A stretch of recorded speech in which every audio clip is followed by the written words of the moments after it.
All right. Before we begin, we want to acknowledge that the land on which we are operating on is the traditional land of the Huron-Wendat, the Seneca, and the Mississaugas of the Credit. And today, this meeting place is still the home to many Indigenous people from across Turtle Island. We recognize that this statement is no more than an acknowledgement, and much work remains to be done to cultivate reparations and reconciliations with Indigenous communities. So to start off, I would like to introduce Christy-Anna, who is currently a Master's of Architecture student at the University of British Columbia School of Architecture and Landscape Architecture. She is also a research assistant at the Biogenic Architecture Lab, where she works on the design and fabrication of mycelium biocomposites for architecture and industrial design applications. She graduated from the design stream at Daniels in 2023, where she was an active part of AFSU, Future Living Lab, and the mentorship program.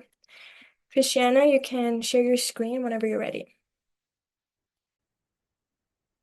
Okay, so this portfolio is the portfolio I applied to graduate school with, not my current portfolio. So it's a little bit old. I know you guys' syllabus and your guys' work gets better every year. But yeah.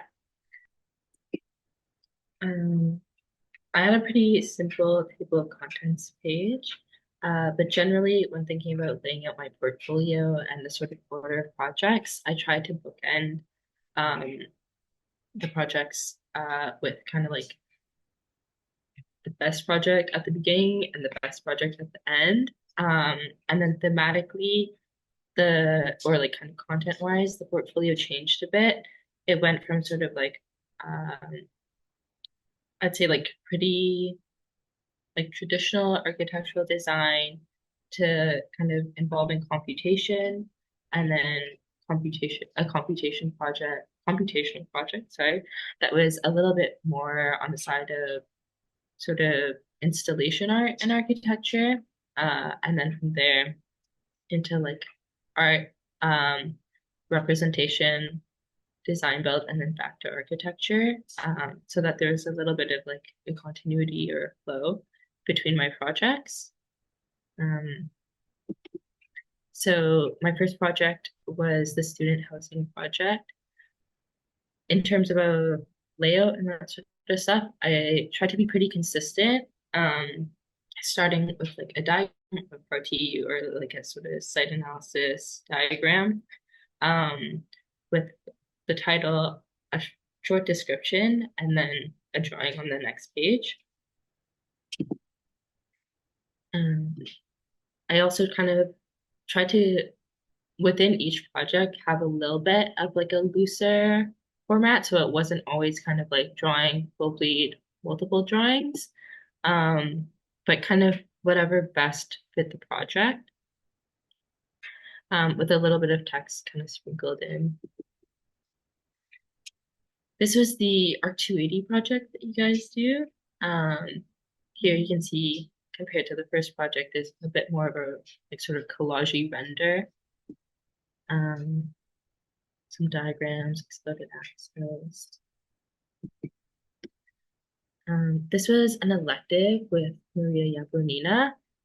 So you can kind of see the continuity from sort of like parametric design with Grasshopper to sort of like Arduino coding using Grasshopper and like photo recognition technology. Yeah.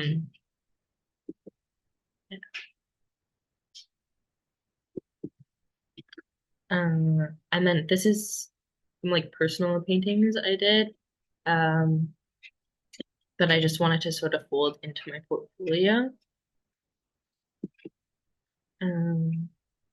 Going from sort of painting to projects that are more focused on architectural representation. So this one was looking at moments of pause in the National Gardens in Athens.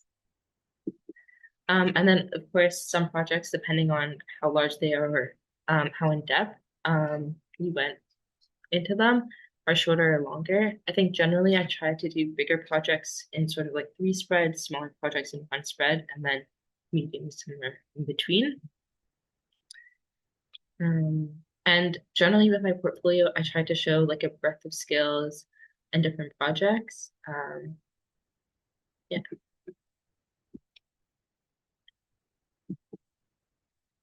And then this is my last project, which was the 361 work live house.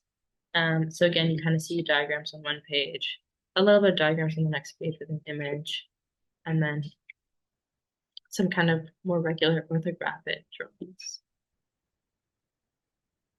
And then I finished with a model for this one.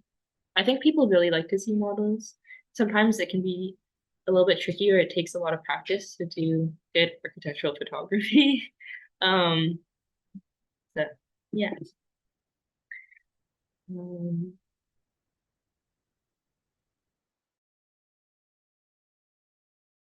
Um, I think it's best to start working on the portfolio relatively early, if you can, kind of in the summer. Um, whether or not you take a gap year is sort of like up to you and how you feel, and maybe kind of like talk to your mentors about that sort of thing. One thing that I sort of wish I'd done was, if I'd taken a gap year, I would have folded in my thesis, because I think your portfolio is as much a representation of yourself as it is of like your work and your ability and your design instincts. And a thesis project is quite, I think, like personal to your interests and intentions in architecture.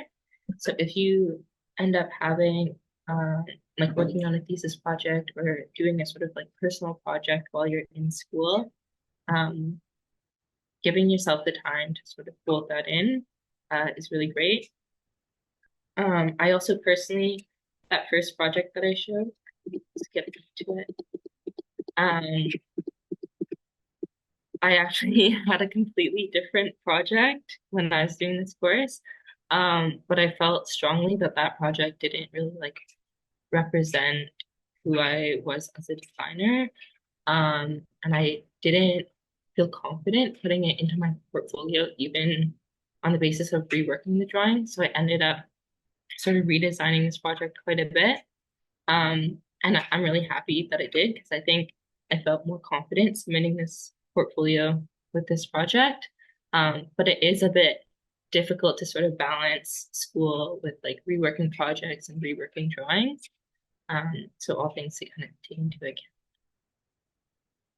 Thanks, guys.